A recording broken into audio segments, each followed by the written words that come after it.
And nobody will stop this group except a unified ummah. A unified ummah.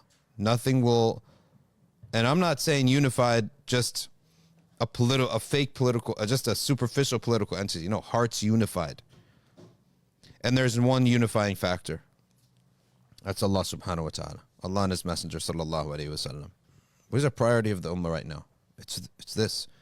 Now, the groups within us, they're not going anywhere. Not a single one of the madhabs, of the groups that you like or dislike is going anywhere. Especially in the United States, there's no official espoused religion that will dominate over everybody else and at least will have unity by force, right? Through the hakim. No. And you don't want to unify, don't unify, but we have to have some civility amongst our ranks. Be practical about this. No one's going anywhere. Why are you going to hit your head against the wall, try to change somebody, or try to fight the existence of another group that you don't agree with? Just be civil with one another, khalas, and stop adding a difficulty. And if there's something being taught, when we have Shia groups here, right? I don't go there; they don't come to us, and we live together in the sense that we live in the same town. I see them, I say hi. Sometimes I use their services, sometimes they use ours. There's no confusion on what I believe, what you believe. On certain matters, there's a line between us. We're not going to make this uncomfortable. Simultaneously, I'm not going to go in and try to cause fitna in your place, and you're not going to come to my place. If that's the case, with things far less than that, khilafats that are less than that, relations that are closer than them, it has to be the same way. Have a manhaj, have whatever manhaj you like to have. Interaction has to be with some civility, because otherwise, waste of time. You're just wasting your time. Okay? Make your corrections to your people. Say, listen, guys, this is what we do here. This is our belief. This is our aqidah. This is our this, that, and the other. Those guys, yeah, they don't believe that, but yeah, we're not going to cause mashakil here. We're going to bump into them all the time. I put out, by the way, for, Sheikh Amin, many times people say, oh, Sheikh Amin, he's so tough. He's so rough. I'm telling you, he's as soft as a lamb. His beliefs, which are the same beliefs as any Azhari, any Syrian scholar, no, he's not so rough and so hard. He is the softest person you're going to talk to. It's his expression is that way. If some people think I'm rough, right? His expression, that's all it is. But you want to talk to him? Yeah, you're not going to find him on any extreme at all. And he's dealing with some very tough fitan, by the way. When you see someone like Hablos, I love Hablos. I went to Australia. I wanted to meet Hablos, right? I couldn't meet Hablos when I went to Australia. But he's such a sincere preacher. And when he gets heated, the brothers there told me, he's dealing with like people who were in jail, ex-gangsters. Lebanese mafia is big over there, right? It's all Lebanese community. And he is trying to help rehab, if we can say that, some of these people. And that's the language they understand. But we don't need to have drama. Let's all just talk, and this is what I did here. Let's try to have brotherly discussions. Maybe we clarify misunderstandings. Maybe we don't. We very quickly reach a level, agree to disagree on some matter, and we move on, right? It doesn't have to be this, D-Day, dropping atomic bombs on one another and trying to takfir everybody else. Oh, by the way, on that subject, how is that clip a misunderstanding? How is that clip of not praying behind a mujassim? No. I actually took it to something everyone agrees on. So for the sake of this same theme of having some civility, the point was simply, if someone would say physically, said in the clip, right? Physically, explicitly, Not ala al-arshi bidhatihi. Never said that. No, he said physically.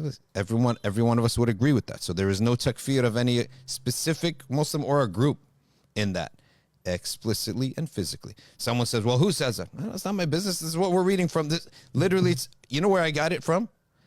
Hashiyat al-Dasuqi. Second line on Bab al-Ridda. Okay? Babun fi al-Riddati wa ahkamiha.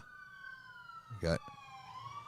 And the commentary is there. You can go read it yourself. Volume 4, page 300.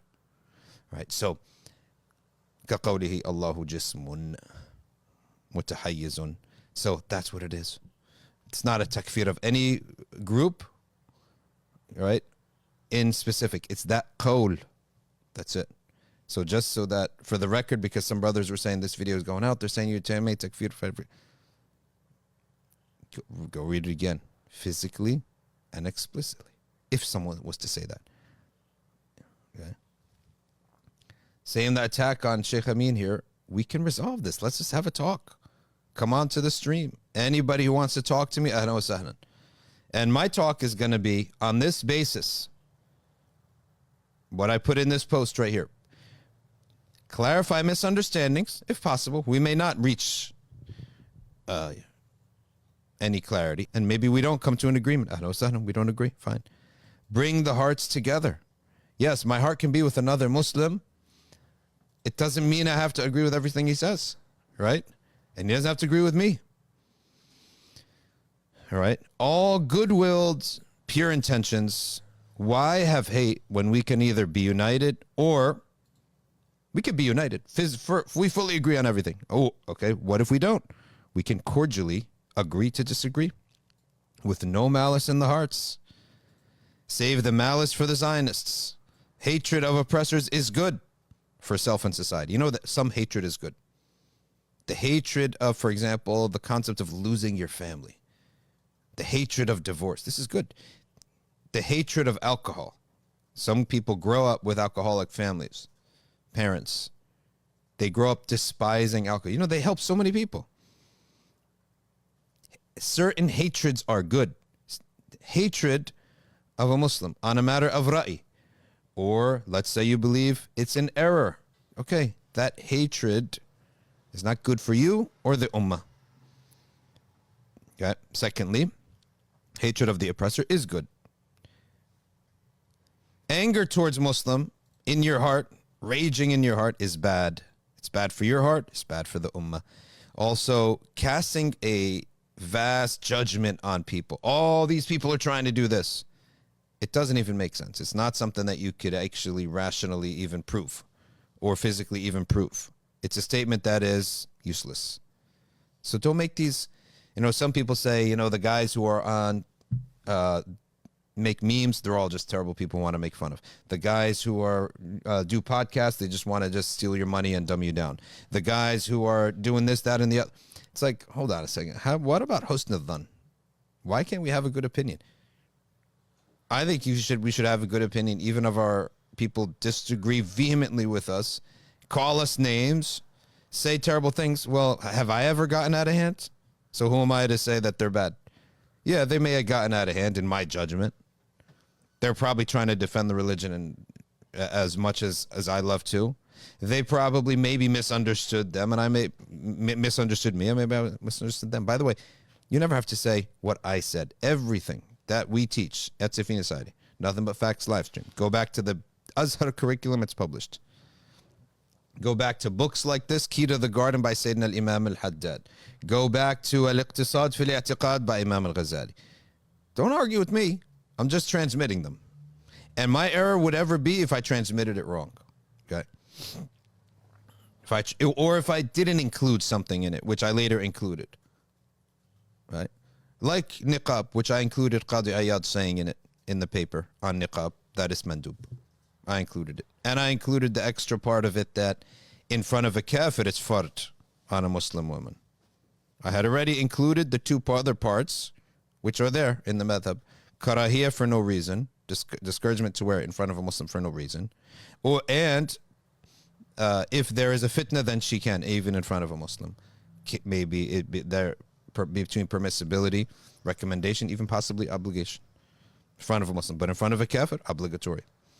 Now, if there's a hardship between her and to wear that niqab in a non-Muslim society, she has the choice to choose between the two hardships, which is less. Right? So what I transmitted was 2 parts. Brother said, oh, you have to add this and this. I added them. Ahlan wa sahlan. Right? I got to do this. You know, here's our sheikh right here. This is our sheikh. In Yemen. He's from Tarim. He lived in Jeddah. This, هذا هو شيخنا. Habib Ahmad Mashhur al-Haddad. And he is distant, like a relative of Al-Habib Umar. They're all relatives, Badawis. They're all relatives. One of the principles he had, that but he lived his life by, that we are committed to and we have to, salamatu sadri li kulli muslim. Salamatu sadri li kulli muslim. And some people, like myself, they have expressions. You either love it or you hate it, right? There's like very few middle. People either despise what's being said or they love what's being said. And it's not said in a mellow tone. It's just usually sharp. Doesn't mean that any harm is intended to another Muslim. Salamatu sadri li kulli muslim. You cannot sleep. You should not be able to accept for yourself some kind of acid inside yourself to another Muslim. Don't sleep unless you figure out what it is, what's the problem, and try to get it out of your heart.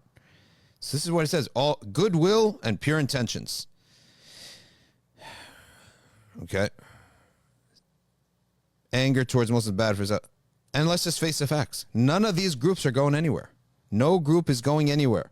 So save yourself the heartache. Live nicely with one another. And if your aqidah says that you are of such a group that we should not live nicely with you, we should hate you, we should speak out against you, khalas, nasbr. We have to have sabr with you. What else can we do? This is bala Allah has put upon us. And we think you're wrong. In any event, that's the summary on the mas'ala of the difference between unity and civil living. Some people, they're allergic to this concept of unity. They say, no. Unity has too many implications. It means that we agree on everything. And that I agree. No, it doesn't necessarily. It could be civil living. Right? And that's not a term that's shar'i, of course. It's not a shar'i term, but we could say adab. There's adab to ikhtilaf.